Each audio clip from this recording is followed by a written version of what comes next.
ನಮಸ್ಕಾರ, ಸ್ಪೀಡ್ ನ್ಯೂಸ್ಗೆ ಸ್ವಾಗತ. ನಾನು ಚಂದ್ರಕಲಾ ನೂತನಗೌಡ. ಯತ್ನಾಳ್ ಆ ಮಾತುಗಳಿಗೆ ಬಿದ್ದು ನಕ್ಬಿಟ್ರು ಈ ಸಂದರ್ಭದಲ್ಲಿ ಕಾರ್ಯಕರ್ತರು.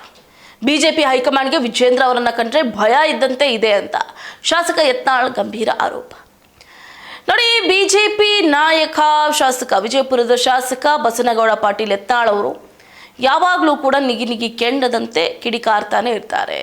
ಅದು ಕೇವಲ ಬಿಜೆಪಿ ಪಕ್ಷದ ವಿರುದ್ಧ ಅಷ್ಟೇ ಅಲ್ಲದೆ ಆ ಪಕ್ಷದ ರೂವಾರಿಗಳಾದಂಥ ಅಥವಾ ಮಾಜಿ ಸಿಎಂ BS ಯಡಿಯೂರಪ್ಪ, ರಾಜ್ಯಾಧ್ಯಕ್ಷರಾಗಿರುವಂಥ BY ವಿಜೇಂದ್ರ ಅವರನ್ನು ಕಂಡ್ರೆ ಎಲ್ಲೋ ಒಂದು ಕಡೆ ಪಾಪ ಬಸನಗೌಡ ಪಾಟೀಲ್ ಯತ್ನಾಳ್ ಅವರಿಗೆ ಬಹಳ ಒಂದು ಉದ್ವಿಗ್ನ ಪರಿಸ್ಥಿತಿ, ಅಥವಾ ಅವರನ್ನು ಕಂಡ್ರೆ ಈ ಕಿಡಿ ಹತ್ತಿ ಹುರಿಯುತ್ತೆ ಅಂತಾರಲ್ಲ, ಹಂಗಾಗಿ ಹೋಗ್ಬಿಡುತ್ತೆ. ಈಗಲೂ ಕೂಡ ಅಂತಹದ್ದೇ ಸ್ಟೇಟ್ಮೆಂಟನ್ನು ಕೊಟ್ಟಿದ್ದಾರೆ.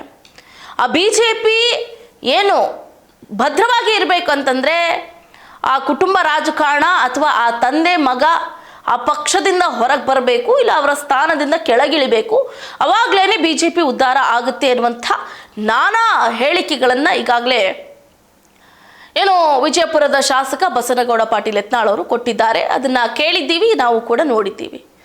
ಸೊ ಈಗ BJP ಹೈಕಮಾಂಡ್ಗೆ ವಿಜೇಂದ್ರ ಅವರನ್ನು ಕಂಡ್ರೆ ಭಯ ಇದ್ದಂತೆ ಕಾಣಿಸ್ತಾ ಇದೆ ಅಂತ ಒಂದು ಹೊಸ ಬಾಂಬನ್ನು ಸಿಡಿಸಿದ್ದಾರೆ. ಕರ್ನಾಟಕ BJP ಅಧ್ಯಕ್ಷರ ಬಗ್ಗೆ ಇನ್ನೂ ಭಯ ಇದ್ದಂತೆ ಇದೆ. ಮಾಧ್ಯಮಗಳ ಜೊತೆ ಮುಂದುವರೆದು ಮಾತಾಡ್ತಾರೆ. ರಾಜ್ಯಾಧ್ಯಕ್ಷರ ಕುಟುಂಬ ಬಹಳ ಪ್ರಭಾವಿಗಳಂತ ಅಂದ್ಕೊಂಡ್ಬಿಟ್ಟಿದ್ದಾರೆ. BJP ಹೈಕಮಾಂಡ್ ನಾಯಕರು ಅಂದ್ಕೊಂಡ್ಬಿಟ್ಟಿದ್ದಾರೆ. ಆದರೆ ಹೈಕಮಾಂಡ್ಗೆ ಆದಷ್ಟು ಬೇಗ ಸತ್ಯದ ಅರಿವಾಗುತ್ತೆ. ಕೆಲ ರಾಜ್ಯಗಳಲ್ಲಿ ನಾಯಕರನ್ನ ಹೈಕಮಾಂಡ್ ಮನೆಗೆ ಕಳಿಸಿದೆ. ನವೆಂಬರ್ ಅಥವಾ ಡಿಸೆಂಬರ್ ಒಳಗೆ ಇಲ್ಲೂ ಬದಲಾಗಬಹುದು ಅಂದರು. BJP ಕಾಂಗ್ರೆಸ್ನ ಕೆಲವರು ಸೇರಿ ಅಡ್ಡ ಮತದಾನ ಮಾಡಿದ್ರು. ಈ ಸತ್ಯ BJP ಹೈಕಮಾಂಡ್ಗೆ ಗೊತ್ತಿದೆಯೋ ಇಲ್ವೋ ಗೊತ್ತಿಲ್ಲ. ಇಂತಹ ವಿಚಾರದಲ್ಲಿ ಯಾಕೆ ಮೌನವಾಗಿದ್ದಾರೆ ಅನ್ನೋದೇ ತಿಳಿತಾ ಇಲ್ಲ. ಇಲ್ಲಿ ಪಕ್ಷಗಳು ಒಂದಾಗಿಲ್ಲ, ನಾಯಕರು ಒಂದಾಗ್ತಿದ್ದಾರೆ. ಇದು ಪಕ್ಷವನ್ನು ಹಾಳು ಮಾಡ್ತಿದೆ ಅಂತ ಯತ್ನಾಳ್ ಅವರು ವಾಗ್ದಾಳಿಯನ್ನು ಮಾಡಿದ್ರು. ಇನ್ನು ಮುಂದುವರೆದು ಇತ್ತ ಕಾಂಗ್ರೆಸ್ ವಿರುದ್ಧವಾಗಿಯೂ ಕೂಡ ಧ್ವನಿ ಎತ್ತಿದ್ರು. ಸಚಿವ ಸ್ಥಾನಕ್ಕಾಗಿ ದೆಹಲಿಯಲ್ಲಿ ಬಿಡಾರ ಹೂಡಿದವರನ್ನ ಕಾಂಗ್ರೆಸ್ ಹೈಕಮಾಂಡ್ ಮರಳಿ ರಾಜ್ಯಕ್ಕೆ ಕಳಿಸಬೇಕು ಅಂತ ಯತ್ನಾಳ್ ಅವರು ಒತ್ತಾಯವನ್ನು ಮಾಡಿದ್ರು. ವಿಜಯಪುರದಲ್ಲಿ ಈ ಬಗ್ಗೆ ಮಾತನಾಡಿದಂಥ ಅವರು, ರಾಜ್ಯ ಸರ್ಕಾರ ಬರದ ಬಗ್ಗೆ ಯಾವುದೇ ನಿರ್ಣಯ ತೆಗೆದುಕೊಳ್ಳದೆ ಇವತ್ತು ಸಚಿವ ಸಂಪುಟಕ್ಕೋಸ್ಕರ ದೆಹಲಿಯಲ್ಲಿ ಹೋಗಿ ಕೂತಿದ್ದಾರೆ. ಕನಿಷ್ಠ ಅಲ್ಲಿರುವವರಿಗಾದರೂ ಜ್ಞಾನ ಬೇಕು ಅಂತ ಕುಟುಕಿದ್ರು. ಒಂದು ಸರ್ಕಾರದ ಮುಖ್ಯಮಂತ್ರಿ, ಎಲ್ಲ ಮಂತ್ರಿಗಳು ದೆಹಲಿಯಲ್ಲಿ ಬಿಡಾರ ಹೂಡಿದ್ದಾರೆ. ಅವರೆಲ್ಲ ಮರಳಿ ರಾಜ್ಯಕ್ಕೆ ಬಂದು ಬರಗಾಲದ ಚಟುವಟಿಕೆಗಳಲ್ಲಿ ಭಾಗಿ ಆಗಬೇಕು. ಜಿಲ್ಲಾ ಉಸ್ತುವಾರಿಗಳು ವಾರಕ್ಕೆ ಒಮ್ಮೆ ಆದರೂ ಬರಗಾಲ ಸಭೆ ಮಾಡಬೇಕು ಅಂತ ಆಗ್ರಹಿಸಿದ್ದಾರೆ. ಕೇವಲ ಕೇಂದ್ರದ ಮೇಲೆ ಟೀಕೆ ಮಾಡುವುದಲ್ಲ, ಕೇಂದ್ರ ಸರ್ಕಾರವು ಮಾಡಬೇಕು, ಅದರದ್ದು ಜವಾಬ್ದಾರಿ ಇದೆ. ಸಂಘರ್ಷದ ಹಾದಿ ಹಿಡಿಯಲಾರದೆ ನಿಜವಾದ ರೈತರಿಗೆ, ಬರಗಾಲದಿಂದ ಆತ್ಮಹತ್ಯೆ ಮಾಡ್ಕೊಳ್ತಾ ಇರುವ ರೈತರಿಗೆ ಮಾನಸಿಕ ಸ್ಥೈರ್ಯ ತುಂಬುವಂತಹ ಕೆಲಸವನ್ನು ರಾಜ್ಯ ಸರ್ಕಾರ ಮಾಡಬೇಕಾಗಿತ್ತು ಅಂತ ಬೇಸರವನ್ನು ಕೂಡ ಹೊರಹಾಕಿದ್ರು.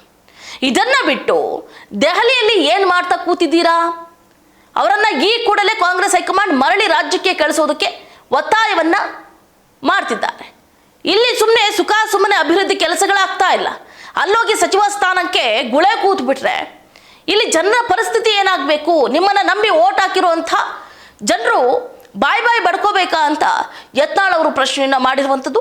ಈ ವಿಷಯಕ್ಕೆ ಸಂಬಂಧಪಟ್ಟಂತೆ ಕಾಂಗ್ರೆಸ್ನ ನಾಯಕರು, ಮುಖ್ಯವಾಗಿ ಮುಖ್ಯಮಂತ್ರಿ DK ಶಿವಕುಮಾರ್ ಅವರು, ಹಾಗೆ ಶಾಸಕರು, ಸಚಿವರು ಆಗಬೇಕಾಗಿರುವಂಥ ಕನಸನ್ನ ಹೊತ್ತಿರುವಂತಹ ನಾಯಕರು ಏನು ಹೇಳಿಕೆಯನ್ನು ಕೊಡ್ತಾರೆ ಅನ್ನೋದನ್ನ ಕಾದಷ್ಟೇ ನೋಡಬೇಕಾಗಿದೆ.